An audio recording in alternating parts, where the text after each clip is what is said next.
भगवान शिव के परम भक्त श्वेत मुनि पर्वत पर एकांत में अपने आराध्य का ध्यान करते थे और पूजा करते थे। वे कहते थे कि मृत्यु उनका क्या कर सकती है, उन्होंने तो साक्षात महाकाल की शरण ली हुई है।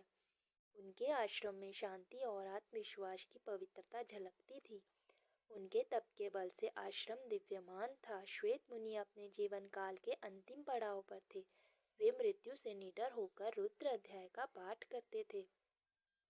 उनके जीवन का अंतिम श्वास चल रहा था। अचानक वे चौंक गए। उनके सामने एक विशाल आकृति खड़ी थी। पूरा शरीर काला था और उसने काले वस्त्र धारण किए हुए थे।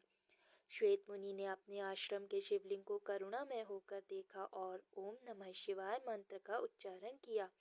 उन्होंने शिवलिंग को स्पर्श किया और उस विशाल आकृति से कहा, तुमने इस पवित्र आश्रम को अपवित्र करने की हिम्मत कैसे की?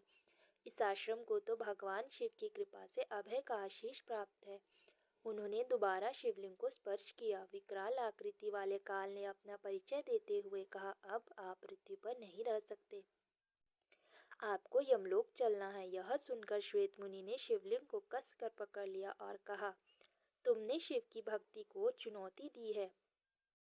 क्या तुम्हें नहीं पता, भगवान शिव तो स्वयं ही काल के भी काल महाकाल है। इस पर काल ने कहा, शिवलिंग शक्ति विहीन है, निश्चेतन है।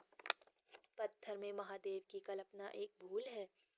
काल ने श्वेत मुनि को पाश में बांध लिया। मुनि ने कहा, यह तो तुम्हारी भूल है, महादेव तो कण कण में व्याप्त है। विश्वास के साथ उनका आवाहन करने पर वे अपने भक्त की रक्षा करने आते हैं।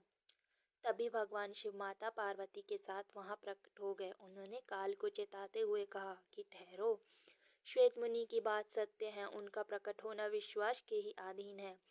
भगवान शिव को देखकर काल प्राणहीन समान हो गया, वह शक्ति विहीन हो गया। श्वेत मुनि भगवान शिव की स्तुति करने लगे। इस पर महादेव ने कहा कि आपकी लिंग उपासना धन्य है, विश्वास की विजय होती है। नंदी के निवेदन करने पर शिव ने काल को प्राण दान दे दिए और वे वहां से अंतर्ध्यान हो गए।